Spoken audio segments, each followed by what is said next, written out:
good morning, Val Verde Knights and Val Verde Centurions. It's Wednesday. What are we doing watching TV on a Wednesday? Well, every Wednesday from here on out, we're going to be preparing for LPAC or CAASPP, or even the science test CAST, because it's coming our way. LPAC's coming in February, and CASPP is coming in April. So every Wednesday, stay tuned. So if you recall, on Monday, I presented to you a question. It was about a semicolon.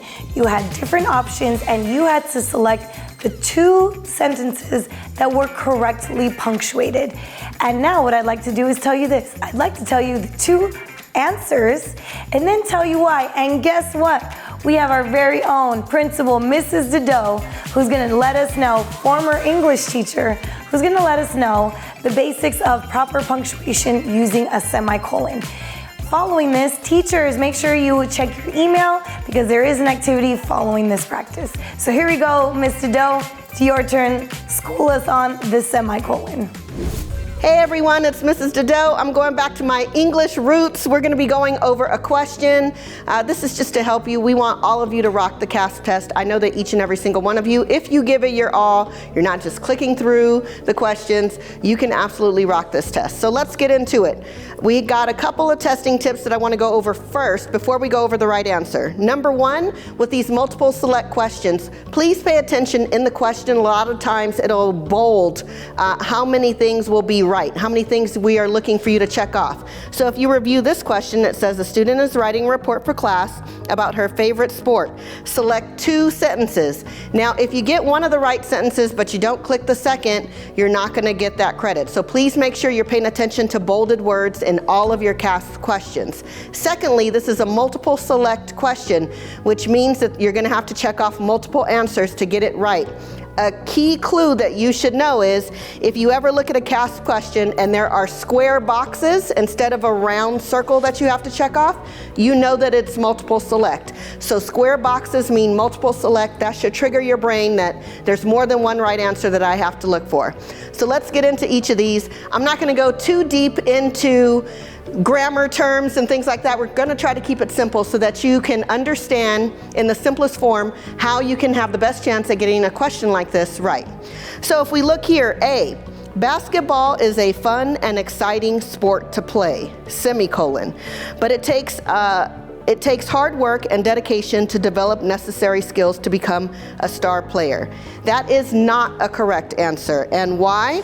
We can use a comma after play. Basketball is a fun and exciting sport to play, comma. Normally we use a comma and then a coordinating conjunction, right? But. So we don't necessarily have to split those up. That's a related idea. We just need a comma to separate. So A is not correct. B, to be a good basketball player, a person must be in good condition, semicolon. Basketball requires a great deal of running up and down the length of the court. This is actually one of the right answers. And why is that? It's two independent clauses, and all independent clauses, it's a really fancy way of saying it's a complete sentence, it's a complete thought. And that's when we use semicolons, to join two related independent clauses or two related complete thoughts. Normally that second thought adds just a little bit more detail and is closely related to the first thought. And that's when we use a semicolon. So again, B, to be a good basketball player, a person must be in good condition.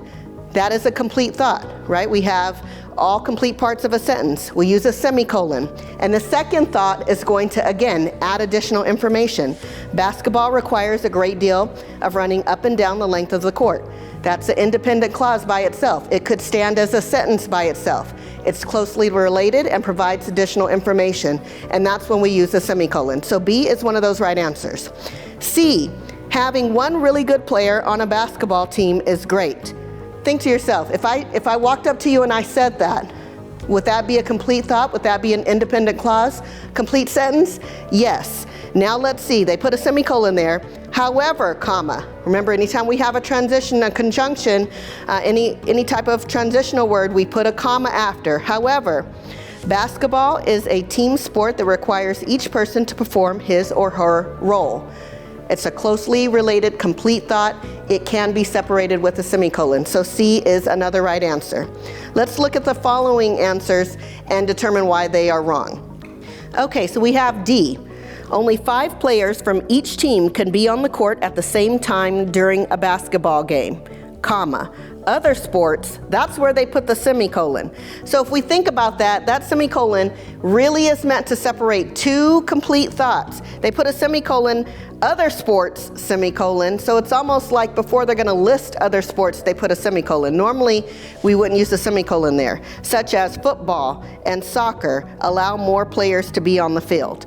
And think about this, if I walked up to you and the only thing I said when I walked up to you is, such as football and soccer allow more players on the field. Would that make sense, or would you kind of question what I was talking about?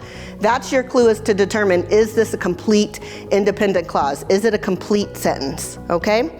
E, a high school basketball game consists of 4 quarters and 2 halves separated by halftime, semicolon, with players usually going to their locker rooms so the coaches can go over plays for the second half. These are not, again, 2 independent clauses. That second part, with, that conjunction, right? That coordinating word, that connecting word, with players usually going, that's not a complete thought. That's not how we would start off a complete sentence, right? So again, it's just cluing you in that this is not right. And then the last one, F, learning to dribble the ball, semicolon. Now, if I just walked up to you and I said, learning to dribble the ball, you would look at me and say, learning to dribble the ball, what? So that right there lets us know, again, not a complete idea, not a place where we can insert a semicolon. I've simplified it a lot. We didn't get into a lot of technical terms, but I hope that you understand that a semicolon is used to join 2 independent clauses, 2 complete ideas together, where that second idea, that second clause, really adds to the first and gives more information. I hope this helps you. We're going to continue to work on these questions in preparation for testing in March and April. Thank you so much, Ms. Taddeau. Man, we loved you as an English teacher. All right, so everyone, teachers, go ahead and please check your emails for today's activity. Remember, this is for all juniors. We are prepping for this CAASPP, so please check your emails and go ahead and drop it in your Google Classroom for the rest of your advisory today. Please go ahead and take care of that practice as we prepare for CAASPP. Thank you, Knights and Centurions, for showing your values, and we'll catch you next time.